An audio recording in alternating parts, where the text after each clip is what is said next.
그런즉 율법은 무엇이냐? 범법함을 인하여 더한 것이라. 율법을 하나님께 주신 또 율법이 존재하는 목적에 대하여 밝히고 있습니다. 앞에서 계속하여 율법과 믿음의 관계에 대하여 율법이냐 믿음이냐, 율법을 통하여 의롭게 되느냐 믿음을 통하여 의롭게 되느냐 하는 것을 설명하고 있고, 믿음을 통하여 의롭게 된다는 것을 여러 가지를 통하여 설명하고 변증하고 있었습니다. 그래서 어떤 면에서는 사람들이 듣기에 야, 율법을 통해서 의롭게 되지 못하는구나, 그런 율법은 도대체 왜 필요하지? 그런 것을 자연스럽게 생각할 수밖에 없습니다. 갈라디아 교회 사람들은 잘못된 거짓 복음을 가지고 온 사람들에게 속아 넘어가서 거짓 복음을 받아들이고 십자가에 못 박히신 우리 주 예수님을 부인하게 되어져 버린 지경에 처했습니다.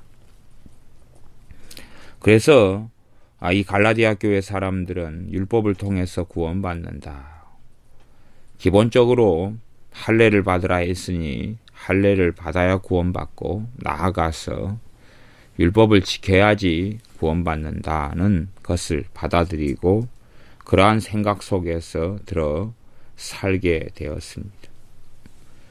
그렇기 때문에 사도 바울은 갈라디아서를 기록하면서 사람이 율법을 통해서 구원받는 것이 아니다, 율법을 통해서 하나님 앞에 설 수 있는 게 아니고 율법을 행함으로 의롭게 되는 것이 아니다 라고 설명하고 있습니다.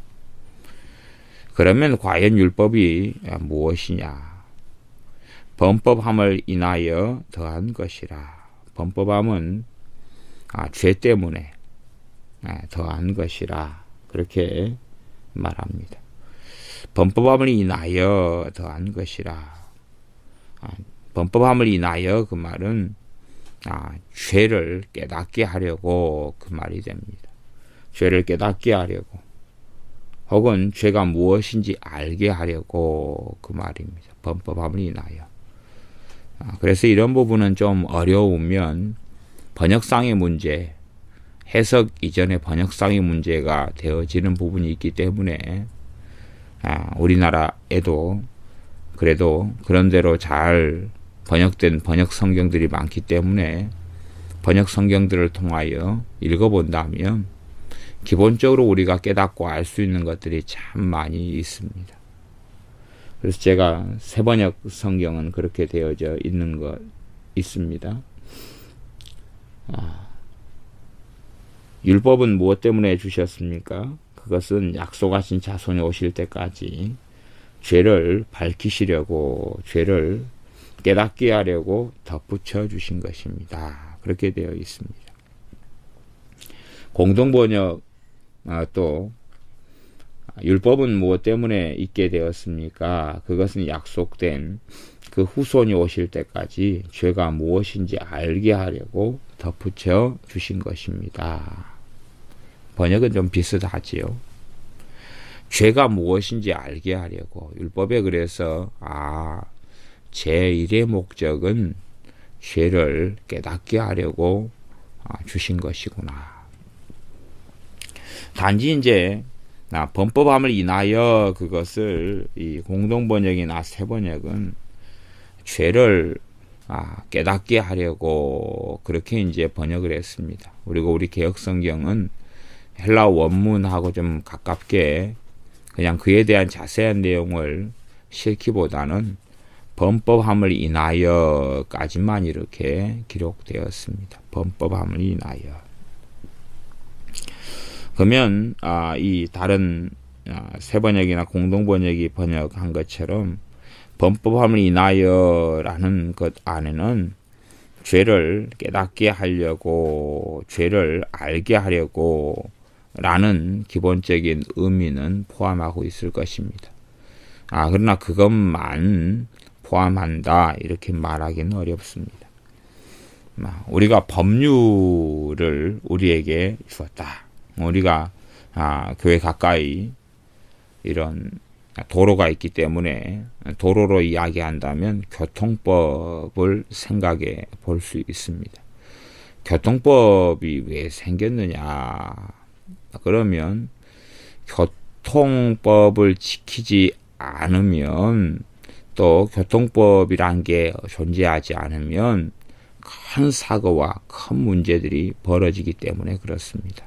그래서 기본적으로 이것이 어떤 것이 심각한 문제가 야기되는 죄가 되느냐 하는 것을 밝히려고 존재하는 것이지요. 교통사고 가운데 가장 큰 참사 중에 하나는 중앙선을 침범해가지고 반대편 차선을 넘어와서 반대편 차선에서 달리고 있는 차와 부딪히면 가장 심각한 사고 중에 속한다 할 것입니다. 중앙선을 침범하지 못하도록 침범하면 안 된다는 것을 가르쳐주고 있는 것이 교통법이겠지요.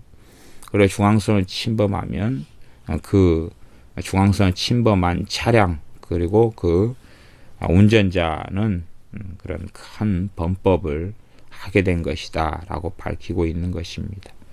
또 차를 운전하고 있을 때 음주를 하고 술을 마시고 운전을 하게 될 때에 어느 정도까지 몸에서 이 술, 알코올기가 검출되느냐. 그래서 음주 단속을 할 때에 음주 단속하는 기계를 통하여서 혈중 알코올 농도를 측정하면서 사람 몸에 있는 어느 정도까지는 허용되는, 운전하는데 크게 방해되지 않는 알코올 농도고, 어디에서 어디까지는 운전면허가 정지가 되고, 어디에서 어디까지는 벌점만 주어지고, 어디에서 어디까지는 구속이고 하는 것을 밝히고 있습니다. 또 차가 달리고 있는 그러한 도로에 다른 차선도 별로 없는데 주차를 하면 위험한 지역에서는 교통법으로 인하여서 주차를 단속하는 것이 기본적인 것이 되겠지요. 그래서 범법함을 인하여 라는 의미를 생각할 때는 우리가 가진 기본적인 법률의 기능을 생각해 볼 수가 있습니다. 죄 때문에 율법이 생겼다는 것입니다. 죄 때문에 생겼다. 그 범법함을 인하여 죄 때문에 보면 이 법의 기능은 기본적으로 죄가 무엇이냐, 무엇이 잘못된 것이냐, 그것을 밝히고 있는 것이지요. 나아가서는 죄를 짓는 것을 제재하는 것이지요. 제재. 그래서 범법함을 인하여 안에는 이러한 공동번역이나 세번역 같은 성경이 이야기하는 죄가 무엇인지 밝히려고, 죄가 무엇인지 알게 하려고 라는 의미도 있지만, 단지 그렇게 번역해 버리면 의미에 아마 축소가 되는 부분이 있습니다. 그래서 죄가 무엇인지 알게 하려고, 나아가서는 죄 짓는 걸 제재하려고 그러는 것이지요.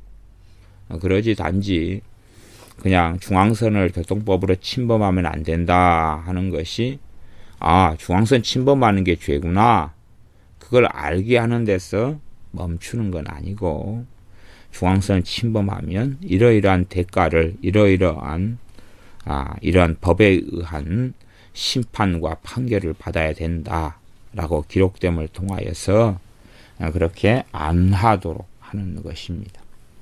안식일을 기억하여 거룩히 지키라 그러면서 안식일을 지키지 않은 사람, 그리고 안식일을 어긴 사람들에 따라서 경중은 다르지만 중한 안식일을 어긴 사람들은 율법에는 돌로 쳐서 죽여라 그랬습니다. 그것을 들으면서 안식일을 어기는 게 심각한 죄구나, 나아가서 안식일을 어기면 돌에 맞아 죽을 수 있구나 하는 것을 알고 깨닫고 사람들이 안식일을 어기는 잘못을 짓지 않도록 그렇게 제재가 되었던 것입니다. 범법을 인하여 더한 것이라 더했다는 말을 다른 말로 바꾸면 첨가다 하는 것을 알 수가 있습니다. 첨가다. 더했다는 것입니다. 더했다. 더했다 그러는 것이지 율법이 처음부터 존재한 것은 아닙니다. 율법은 더한 것입니다. 더한 것. 우리가 이 사람들의 죄들이 점점점 많아지고 탐심과 탐욕이 점점점 많아지면 더 많은 법률의 필요가 생겨납니다. 그러나 사회가 복잡해지지 않고 범죄가 다양해지지 않고 복잡해지지 않을 때는 법은 훨씬 더 단순하고 더 다양한 법이 필요하게 된 것은 아닙니다. 최근래란 이야기는 전체 법 중에서 그렇게 우리가 경험하기에 꽤 가까운 시간에 생겨나는 법이다 말할 수 있는 것 중에 하나는 저작권법이겠지요. 저작권법. 그리고 저작권법을 통해서 사람들은 다른 사람이 찍은 이런 사진이나 다른 사람이 찍은 출판물이나 이것을 함부로 우리가 그 저자들의 권한, 저자들이 가진 권리 이를 넘어서서 함부로 사용하는 것이 이것이 저작권법을 어겨서 벌금을 물어야 되거나 저작권을 가진 사람들에게 배상을 해줘야 되거나 하는 그러한 문제. 심각하게는 그것이 형법상의 죄가 되는 그런 문제도 될 수 있다는 것을 밝혀줍니다. 그러나 저작기에 대한 것들이 출판물들이 그렇게 많지 않았을 때 그리고 기계가 발달해서 그런 것을 복사하거나 그렇게 할 수 있는 기계가 없었을 때에는 굳이 저작권법이라는 것의 필요를 느끼지 못하고 간혹 가다가 문제가 됐을 때는 판례에 근거해서 법률보다는 그렇게 재판에 왔을 수밖에 없습니다.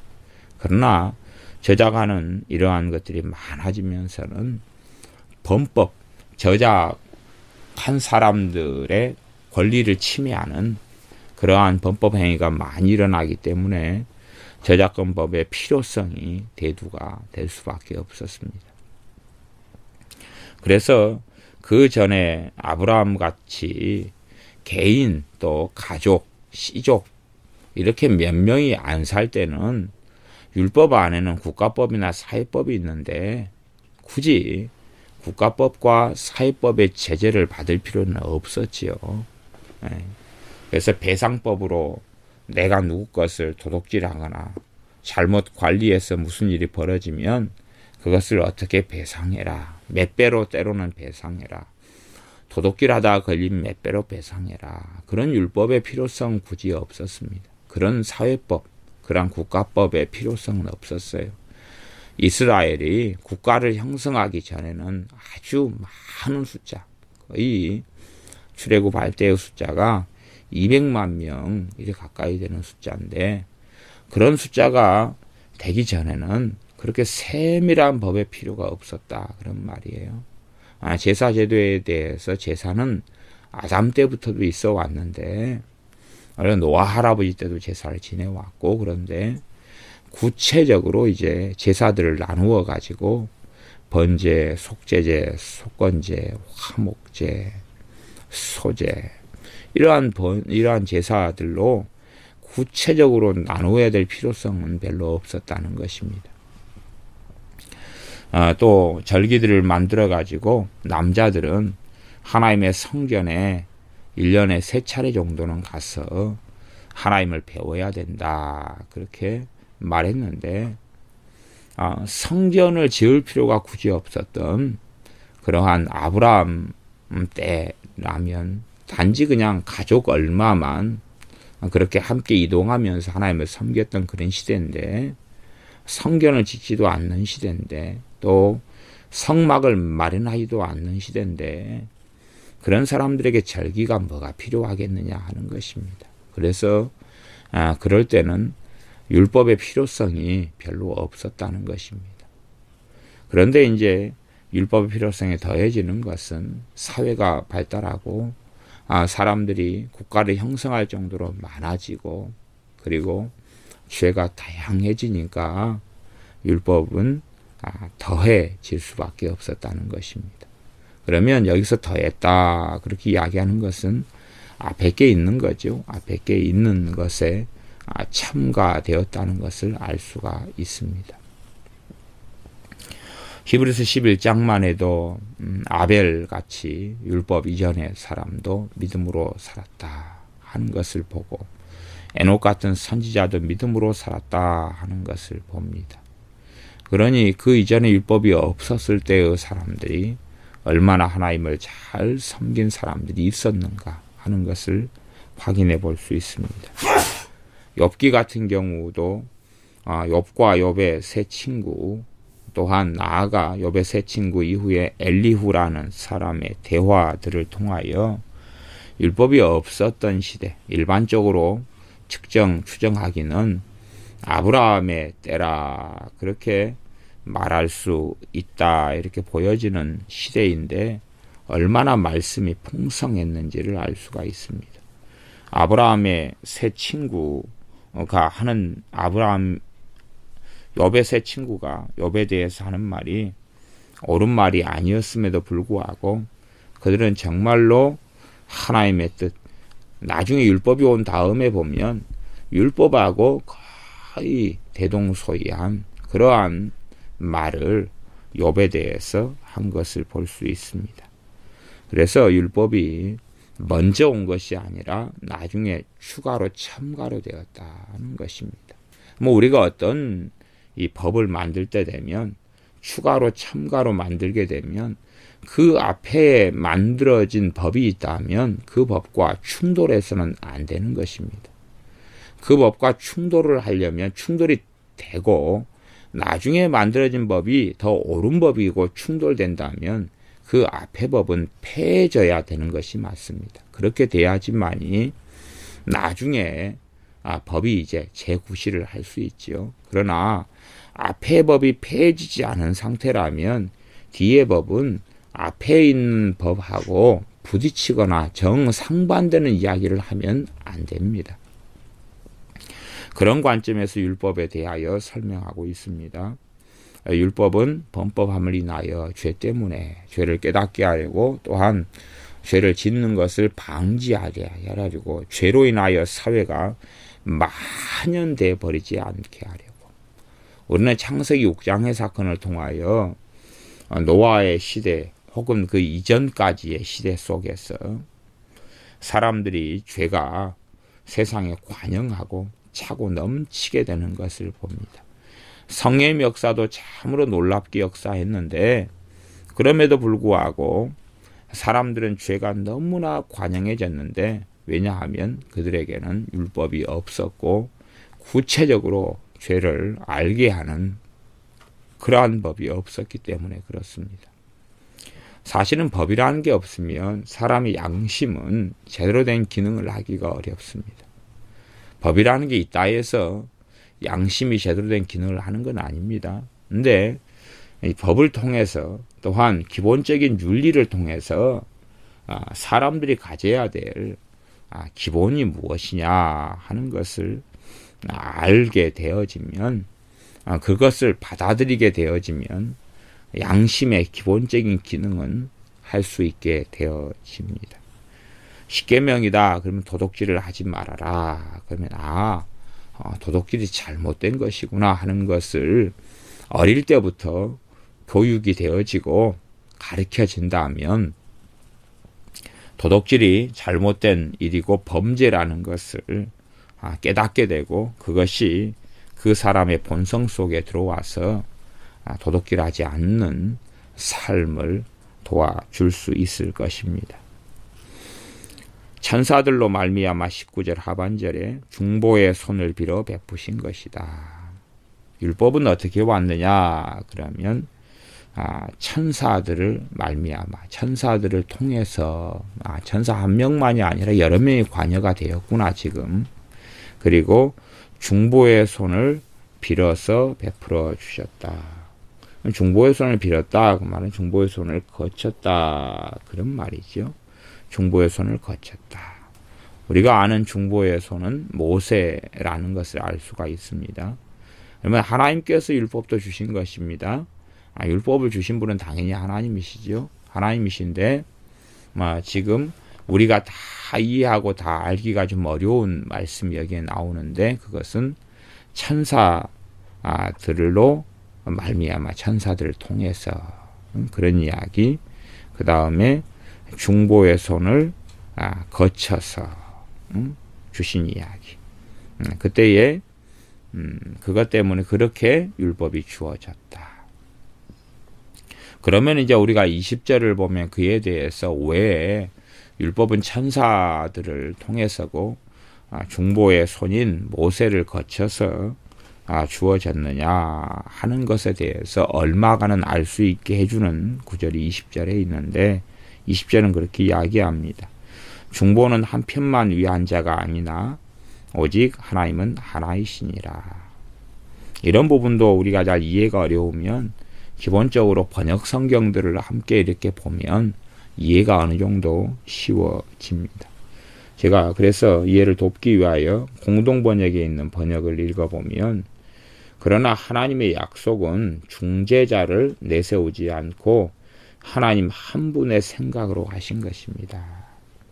지금 두 개를 대조하고 있습니다. 율법은 지금 중보가 필요했다는 것입니다. 중보는 우리가 중보기도 이런 걸 많이 생각하니까 개념상에 좀 혼동은 얼마간 있을 수 있습니다. 그래서 중재자, 중개인, 중매인 이렇게 생각하시면 좋겠습니다. 정상적으로 우리가 이제 중개인이 있는 복독방이라고 하는 토지나 건물이나 이런 것을 거래하기 위하여 우리는 과거로 이야기한 복독방이라 하는 그러한 토지나 건물 같은 것을 매매하는데 계약하는 데 도와주는 그런 중개사 사무실을 사용을 하지요. 그러면 건물이나 토지를 가진 사람하고 그 다음에 사려는 사람 구매자하고 판매자하고의 사이를 연결해주는 연결고리가 필요한 것이지요. 그렇게 되지 않으면 직접적으로 판매하는 사람과 그 다음에 수요자 구입하려는 사람하고 그 둘이가 직접 만나려면 현실적으로 어렵지요. 과거에 이제 지금도 우리 동네야 아직도 그렇게 종종 그렇게 합니다만은 법에 의해서 이제 제재를 받게 되고 있습니다. 전봇대 같은 데다가 사골세 어디에 얼마, 전세 어디에 얼마, 집 매매, 주택 같은 경우는 이런 것들을 붙여가지고 사람들이 그것을 보고 중개인의 필요가 없이 직접적으로 집 사골세나 전세나 또 집을 사는 것을 해 왔었습니다. 그러다가 이제 그런 시대를 지나면서 정말 도시화되면서 중개인의 필요성이 대두가 되고 국가에서는 그런 자격증을 발부하게 되고 무자격자들이 사기를 많이 치고 잘못된 사람이 많았기 때문에 자격증을 거부하고 발부하고 그런 사람에 한하여 중개인이 될 수 있는 자격을 부여했죠. 중개인도 종류가 굉장히 많은 것을 우리가 알 수 있습니다. 우리가 바닷가에 살기 때문에 여기 수산시장 같은 데 가면 새벽 3시나 4시 되면 배들이 많이 들어와서 그래서 중개인들이 배들의 물품들을 상인들에게 중개하여 수수료를 받으면서 입찰을 하고 경매를 하는 것을 우리는 새벽에 나가면 볼 수가 있습니다. 아마 지금은 입찰이 다 끝나가지고 이제 각 상회에서나 그렇게 고기를 상자에 담아가지고 아마 거의 다 가져갔을 시간인 것 같습니다. 그렇게 중보는 한 편만 위한 자가 아니나 그것은 중보는 양편에게 속해가지고 양편의 관계성 때문에 중개는 양편이 다 필요하다는 이야기입니다. 중개를 하는데 중매, 중개 서로 양편을 연결하는데 양편이 다 필요해야지. 그래서 중개라는 것은 본질적으로 계약이나 언약을 중심으로 생각해 볼 수 있는 그런 개념과 단어입니다. 양편이 다 있어가지고 양편의 계약 당사자들의 사인을 받는 거죠. 그렇게 해서 이 사람이 이제 그 증인이 되고 그 사람을 연결해주는 사람이 되는 것이죠. 모세 같으면은 하나님과 그 다음에 이스라엘 백성 사이를 이렇게 중개합니다. 이스라엘 백성은 그랬습니다. 하나님께 직접 음성을 통해 말씀하시니까 이스라엘의 장로들 같은 사람들도 이스라엘 백성들도 하나님께서 우리에게 직접 말씀하시지 않게 해달라. 너무 무섭고 두렵다. 왜냐하면 이스라엘 백성들의 마음이 하나님하고는 많이 멀었다는 이야기입니다. 그러나 모세는 하나님과 가까웠고 하나님을 정말로 사랑했고 경외하고 살았기 때문에 하나님의 음성을 듣는데 큰 문제가 없었습니다. 그래서 모세가 하나님께 말씀을 듣고 받아서 그래서 백성들에게 전달해 주었습니다. 십계명도 40일 동안 시내산에서 거하면서 십계명을 받아서 전달해 주었습니다. 물론 백성들이 우상 숭배하니까 한 번은 깨뜨리고 다시 40일 금식하면서 십계명을 하나님께 받아서 이스라엘 백성에게 전달해 주었습니다. 그런 중개자가 필요했고 이러한 것은 거기에는 그런 관련되어진 이 계약이기 때문에 십계명도 어떤 면에서 계약이다 이렇게 말할 수 있습니다. 그런 것이기 때문에 양쪽 당사자가 다 필요하고 중개인이 필요했었습니다. 십계명 두 번째 계명 같은 경우는 어떤 면에서 1계명, 2계명의 연속성상에 있다 이렇게 말할 수도 있는데 그런 것이지요. 우상 숭배를 하게 되고 하나님을 거역하고 거스리는 사람 이런 사람들에 대하여 하나님께서 3대 4대까지 그들에게 저주하시겠다. 그 다음에 하나님을 사랑하는 사람들에게는 1000대까지. 그러니까 하나님을 사랑하지 않는 사람들, 하나님을 배역하는 사람들. 첫째는 하나님을 경외하지 않고 섬기지 않는 사람들이죠. 1계명으로 하면. 두 번째는 하나님을 섬기지 않고 우상을 섬기는 사람들이죠. 이런 사람들은 3대 4대까지 저주를 받고 그리고 하나님을 사랑하는 사람은 1000대까지 은혜를 받는다 하는 것. 이것은 양쪽 당사자가 다 필요한 이야기지요. 또 5계명으로 이야기하면 우리 에베소서에도 나와 있습니다만은 부모를 공경하면 이것은 약속이 있는 첫 계명이다. 거기는 이제 조건이 있다 그 말이. 이걸 지키면 땅에서 잘되고 장수하리라. 안 지키면 그건 혜택이 없는 거죠. 하나님께 주시는 약속은 없다 그 말입니다. 그래서 양쪽 당사자가 다 필요했던 것이 그것이 율법입니다. 율법도 어떤 면에서 언약에 포함되는 것이기 때문에 그렇습니다. 그걸 다른 말로 하면 시내산 언약을 통해서 주신 것이 율법이다. 그렇게 말해집니다. 그러나 이제 오직 하나님은 하나이시니라 그것은 이제 우리 개혁 성경만 보면 잘 이해가 안 되니까 다른 번역 성경을 참조해 볼 만합니다. 그러면 거기에 전제는 지금 앞에서는 자꾸 무슨 이야기하고 있냐 그러면 하나님의 약속을 이야기하고 있습니다. 하나님의 약속을 이야기하고 있으니까 하나님의 약속은 하나님은 하나이시다. 한 분이시다. 하나님은 약속에 있어서는 하나님 한 분만 필요하구나.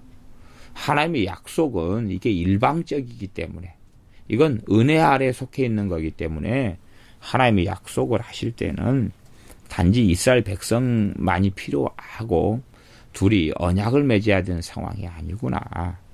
그래서 3장 18절로 돌아가서 만일 그 유업이 율법에서 난 것이면 유업은 당연하게 하나님으로 인하여서 의인은 믿음으로 말미암아 살리라. 이거 산다는 것은 생명을 얻고 영생을 얻는 걸 이야기합니다.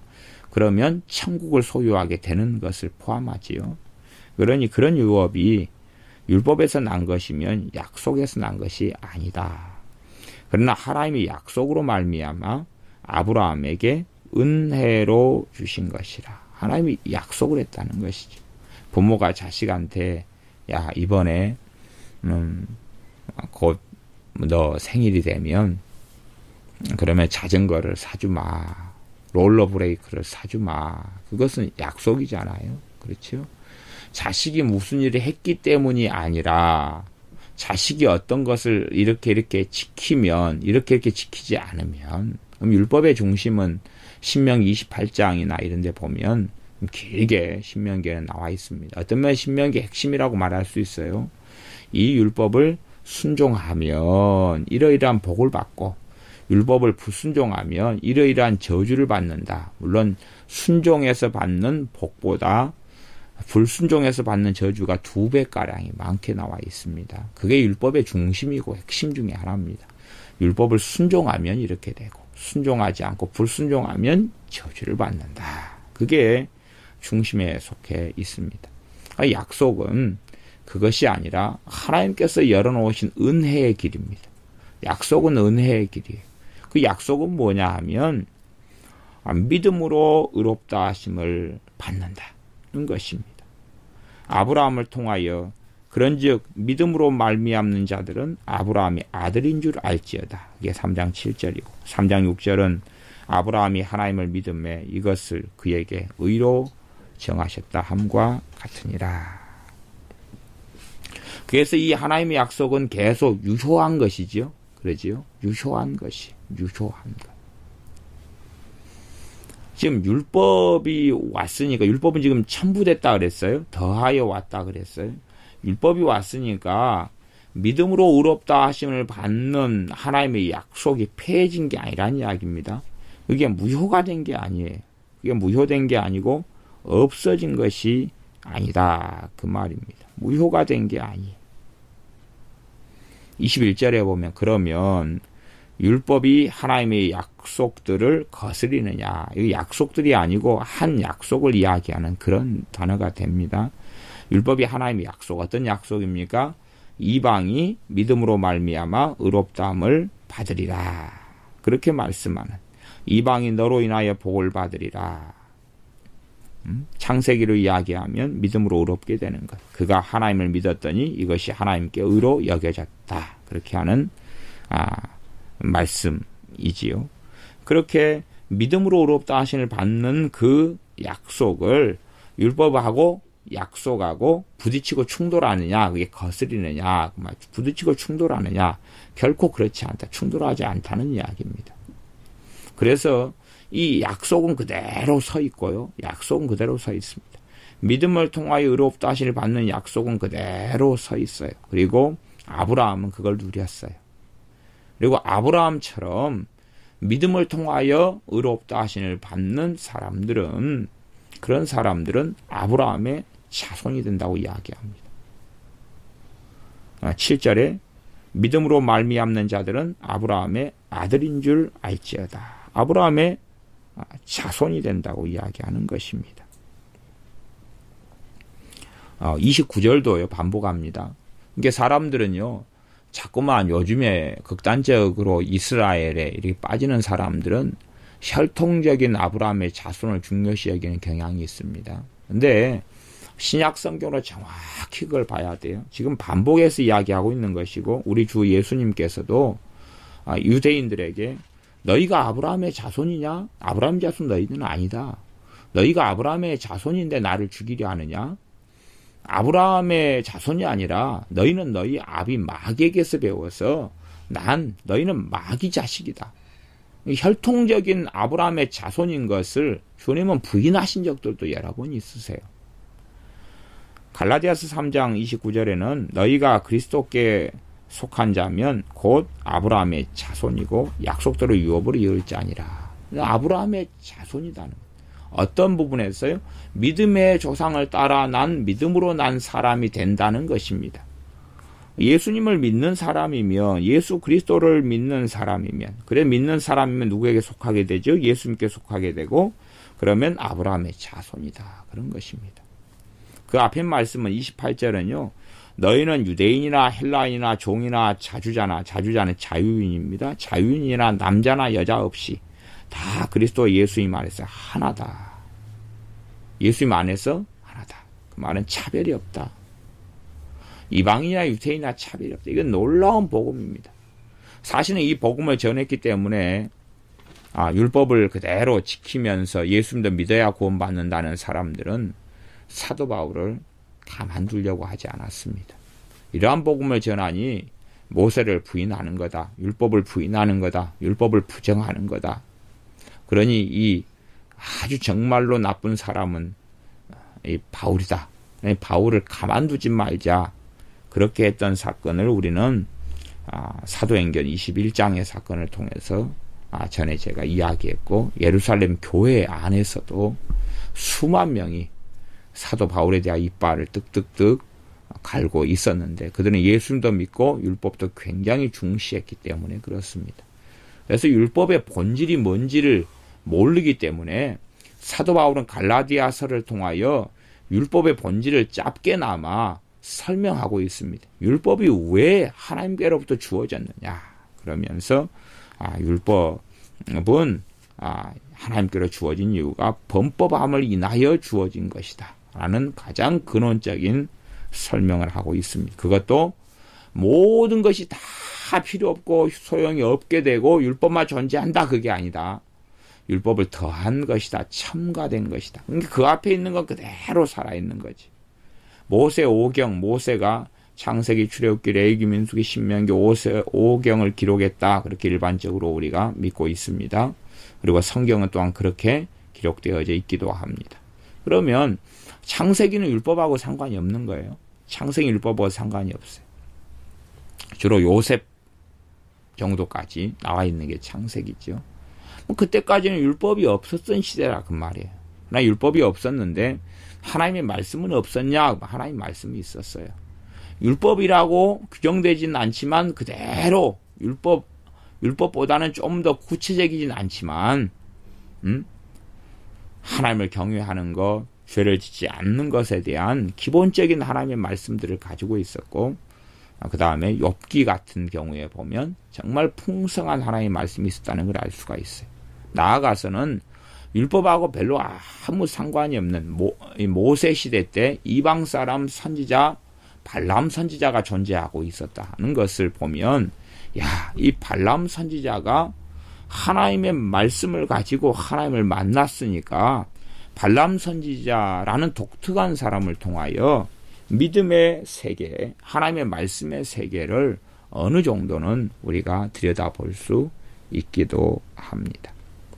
그래서 중보는 한편만 위한 것이 아니다. 그 말은 하나님 약속과 대조해가지고 이 중보는 율법을 받는 이런 중개는 양편 당사자가 다 필요한데, 여기에 관여된 이들이 천사들이 관여되어 있고 그 다음에 모세가 관여되어 있다는 것을 알 수가 있습니다. 이스라엘 백성들이 하나님을 경외하지 않고 하나님과 가까워지지 않고 죄로 인하여 하나님과 너무나 동떨어져 버렸기 때문에 그렇습니다. 심지어는 모세도 그런 면이 존재하죠. 우리는 다 죄인으로 태어나서 죄 속에서 살아오기 때문에 하나님과 동떨어진 부분이 생겨납니다. 모세 같은 경우도 떨기나무에 불이 붙는 것을 호렙산 떨기나무의 사건을 통해서 하나님을 만나죠. 그때 이제 이 호렙산에 오니까 뭐라고 말씀이 들려오냐 그러면, 너가 선 곳은 거룩한 곳이니 내 신을 벗으라 그럽니다. 그런 만큼 하나님을 경외했던 모세가 40살에 믿음을 따라서 미디안 광야로 도망가서 미디안 광야에서 40년 동안 양치기로 살았는데도 그가 하나님의 존전에 서니까 이건 거룩한 곳인데 너하고는 지금 안 맞다는 것입니다. 너 신을 벗으라는 것이죠. 너 신을 벗으라.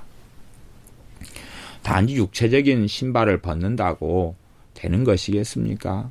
그러니 신을 벗으라는 의미 속에는 여러 가지를 가지고 있는데, 그 가운데 중심은 하나님 앞에 회개하라는 그러한 하나님의 말씀을 가지고 있는 거죠. 하나님 앞에 과연 너가 설 수 있는 사람이냐, 그리고 하나님 앞에 겸비함으로 엎드리라는 그런 의미를 가진 것이, 너가 선 곳은 거룩한 곳이니 내 신을 벗어라 하는 말씀이 됩니다.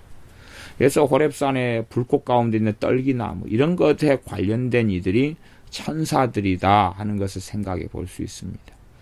지금 모세 같은 경우도 율법을 받는 상황 속에서도 어떠한 메시지, 어떠한 율법의 내용들은 천사들이 관여되어 있고, 그러니까 모세하고 다이렉트로 하나님을 대면하여 앉아라고 모세가 이야기하지만, 단지 그것 말씀을 율법을 받을 때에는 천사들이라는, 또한 모세 입장에서는 천사들이라는 중개인이 또 필요한 거고, 이스라엘 백성 입장에서는 모세라는 중개인이 또 필요한 것이고, 이러한 것이 그들의 범법함 때문에 그렇습니다. 모세의 죄 때문에, 또 백성들의 만연한 죄 때문에 이러한 것이 더해졌다 하는 것을 알 수가 있습니다. 그래서 오직 하나님은 하나이시니라, 그 말은 약속에 있어서는, 하나님의 약속에, 은혜로 주시는 하나님의 약속에 있어서는 하나님 한 분만이 필요한 것이다 하는 것입니다. 그리고 하나님의 약속은 은혜라고 이야기합니다. 하나님의 약속은 은혜다 하는 것이 18절 하반절에 있습니다. 하나님의 약속은 은혜다. 그래서 그 약속을 주고 그 약속을 통하여서 율법의 행위에 의하지 않고 그 약속을 인하여서, 약속은 뭡니까? 믿음으로 의롭다 하심을 받는다. 오직 의인은 의인이라 할지라도 믿음으로 말미암아 살리라. 율법으로는 의롭게 되지 못한다. 누구라도. 3장 11절. 하나님 앞에서 아무나, 누구라도, 그 누구라도 율법으로 의롭게 되지 못한다. 그렇게 말씀합니다. 21절까지 읽고 말씀을 마무리해 가겠습니다. 그럼 율법이 하나님의 약속을 거스리느냐? 결코 그럴 수 없느니라. 결코 그렇지 않다. 만일 능히 살게 하는 율법을 주셨다면 의가 반드시 율법으로 말미암았으리라. 능히 살게 하는 율법을 주셨다면, 율법은 살게 하는, 여기서 산다는 것은 앞에 있는 오직 의인은 믿음으로 말미암아 살리라, 산다는 것은 생명을 이야기하는 것입니다. 살게 한다. 하나님 앞에 서게 하고 하나님 앞에 영생을 얻게 하는 율법이 아니다는 것입니다. 율법의 기능이 생명을 주는 게 아닙니다. 율법의 기능이 생명을 주는 게 아닙니다. 다시 말하면요, 내가 사람을 살인했어요. 그러면 그 살인자 때문에 율법이 필요한 것이에요. 또 어떤 사람이 사람을 살인하려 그래요. 그래서 율법이 필요해요. 너 사람 죽이면 너 인생 쫑쳐. 너 사람 죽이면 너는 이제 젊은 인생 다 망치고 감옥에서 비참하게 살아야 돼. 자유를 잃어.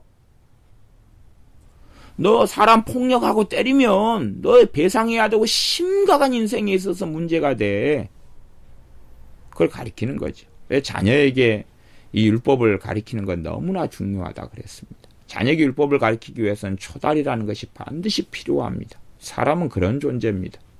율법을 각인시키는 데는 초달이 필요해요. 그게 하나님께서 정하신 법입니다. 하나님이 말씀하신 지혜예요.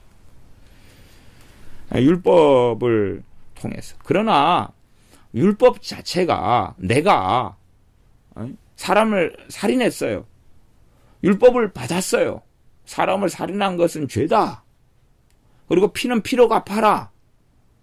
그것이 살인한 나를 살인죄가 무효가 되게 하고 깨끗하게 되게 하고, 나아가서 내가 살인했으면 세상에서 법으로는 그 당연히 대가를 치러야 됩니다. 그런데 하나님 앞에서 설 때에도 문제는 대가를 치러야 되는데, 하나님 앞에서 나를 살게 해줄 수 있느냐는 것이 그 율법이. 상식적으로 불가능한 것 아니에요. 내가 중앙선을 침범해가지고 다른 차량과 추돌해가지고 나도 죽고 상대방도 죽었어요. 그러면 그 교통법이 나를 살게 해줄 수 있냐, 그것입니다. 그 사건과 일이 벌어지기 전에는 그 교통법이 중앙선 침범하면 안 되는구나라고 경고해 주죠. 경고해 주는 것이 그것 자체가 죄를 안 짓게 막아주지는 못한다, 그 말이죠. 막아주지도 못하고 이미 죄 지은 사람을 죄가 무효가 되게도 못한다, 그 말이에요. 율법의 기능은 거기에서 멈추는 것입니다. 율법은 생명을 주지 못해요. 믿음이 나중에 오는 믿음의 때, 믿음의 시대를 이야기합니다. 우리 주님만 생명을 줍니다. 우리 주 예수님만 생명을 줘요. 어떤 사람이 생명을 받느냐? 예수를 믿는 사람들이 생명을 받아 영생을 받고 의롭다함을 얻고 구원을 받습니다. 그래서 율법의 기능, 율법의 목적, 율법의 기능, 율법의 목적에 대해서 율법은 능히 살게 하는 것이 아니다. 사람에게 생명을 주는 게 율법이 아니다. 그러니 갈라디아 교회에 너희들이 율법을 통해서 생명을 얻으려 하면 얼마나 어리석은 사람들이냐. 너희들이 율법을 통해서 하나님 앞에 살려고 그런다면 너희는 바보고 멍청이다. 그런 것입니다. 근데 왜 너희들은 율법을 통해 하나님 앞에 서고 살려고 그러느냐. 율법을 통해서 영생을 얻는 게 가능하다고 생각하느냐. 율법을 통해 죄가 속해지는 게 가능하다고 생각하느냐. 율법을 통해 구원받는 게 가능하다고 생각하느냐.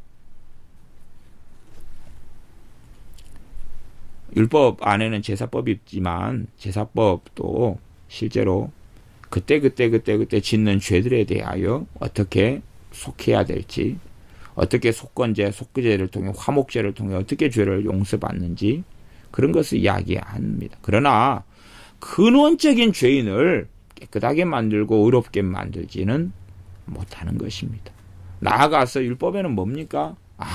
사람을 살인한 자는 죽여라는 것입니다. 살인죄를 가진 사람은 이 사회법으로도 무기징역이거나 사형이거나 아니면 고의적인 살인이 아니면 그럼에도 불구하고 어느 정도 대가를 치루어야 됩니다. 과거에 시대가 발달하지 않았을 때는 도피성 제도라는 걸 만들었습니다. 그래서 고의적으로 사람을 죽이지 않은 사람은 도피성 제도를 통해서 그렇습니다. 그러면 그 율법도 그래서 그런 의미에서 한시적입니다. 지금 시대 상황 속에 도피성으로 그런 제도로 만든다면 말이 안 되는 상황이 됩니다. 지금 시대에서 내가 고의로 죽인 게 아니다. 그러면 내가 도피성에 들어간다. 도피성이 어디 있었어요?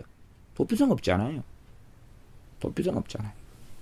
그 다음에 도피성에 가서 대제사장이 죽을 때까지, 당대의 대제사장이 죽을 때까지 도피성에서 안 나오면 산다. 당대의 대제사장이 늙어 죽으면 도피성에서 나와서 자신의 고향으로 돌아갈 수 있다. 대제사장이 어딨노? 당대에. 물론 우리의 영원하신 대제사장 우리 주 예수님이 계시지만 거기다 대조해버리면 큰일이 나버리죠. 왜냐하면 우리 주님은 영원하시니까.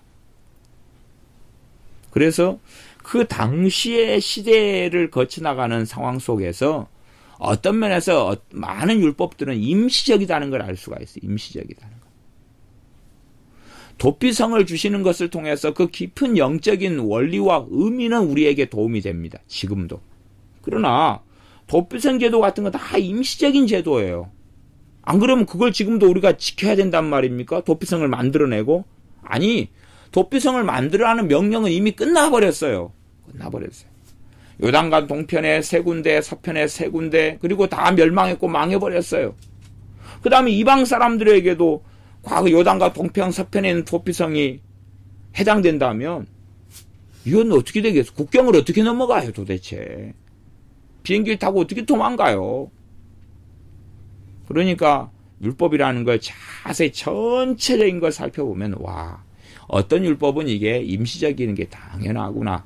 어떤 율법이 이건 이런 필요에 의해서 이게 주어졌구나.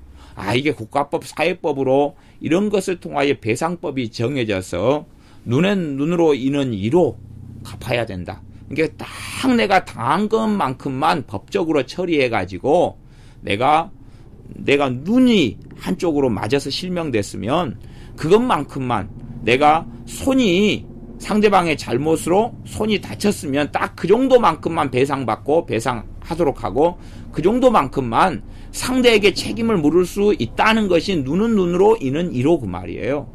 그냥 단지 내가 이빨이 부러졌기 때문에 나도 상대방 이빨을 부러뜨릴 수 있다. 그런 걸 이야기하는 눈은 눈으로 이는 이로가 아니에요. 그런 것을 이제 사람들이 어리석게 해석해 왔던 것도 있습니다. 다 그 정도만큼만 더 넘어서서 더 거짓말에 과장돼가지고 해서는 안 된다 하는 것이 눈은 눈으로 이는 이로라는 말씀이에요. 만일 능히 살게 하는 율법을 주셨다면 의가 반드시 율법으로 말미암았으리라. 율법을 통해서 우리가 영생을 얻는다면, 율법을 통해서 구원을 받는다면, 율법을 통해 생명을 받게 된다면, 그렇다면 의는 율법으로 말미암았으리라. 율법을 통해서 의롭게 되었을 것이다. 그러나 결코 율법은 의롭게 사람을 만들지 못한다. 율법은 결코 죄인을 의롭게 만들지 못한다. 법률이 무슨 죄인들을 의롭게 만드느냐 하는 것입니다. 법률은 죄인들을 의롭게 만들지 못합니다. 법률은 죄인들을 깨끗하게 만들지 못합니다. 법률은 죄인을 거룩하게 만들지 못합니다. 오직 우리 주 예수님만 사람을 의롭게 만들고 거룩하게 만드시는 분이십니다. 기도하겠습니다. 율법의 목적에 대하여, 율법의 기능에 대하여 율법을 왜 주셨는지 하는 말씀을 살펴보았습니다. 율법이 참으로 우리의 현 시대를 살아나가는 사람들에게 필요할 때도 많고, 또한 율법을 통해서 죄를 깨닫게 되고 율법을 통해서 우리 주님을 만나게 되며 죄를 깨닫게 되므로 구원자이신 주님을 향하여 엎드리며 주님을 찾게 되게 하는 율법의 기능이 지금도 있는 것에 대하여 감사를 드립니다. 그러나 율법 이전에 있었던 하나님의 약속이 폐해진 것도 아니고 믿음으로 말미암아 의롭게 되리라는 영원한 약속을 하나님의 은혜로 주셨사오매 감사를 드립니다. 율법을 통하여 생명을 얻는 게 아니라 우리 주 예수를 믿는 믿음을 통하여 생명을 얻게 하시니 우리 이방인들에게 악한 억만 가지 죄 속에 살아가는 우리들에게 믿음을 통하여 의롭다함을 얻는 길을 주셨사오매 감사를 드립니다. 우리 주님께서 그 길을 여시기 위하여 대가를 치르시고 죽으시며 부활하셨사오매 주님께 감사를 드립니다. 모든 이방 사람이 또한 주님을 알지 못하는 사람들이 다 우리 주 예수를 믿는 믿음을 통하여 생명을 얻게 하시며 거룩한 믿음의 여정을 가게 하여 주시옵소서. 예수님의 이름으로 기도하옵나이다. 아멘.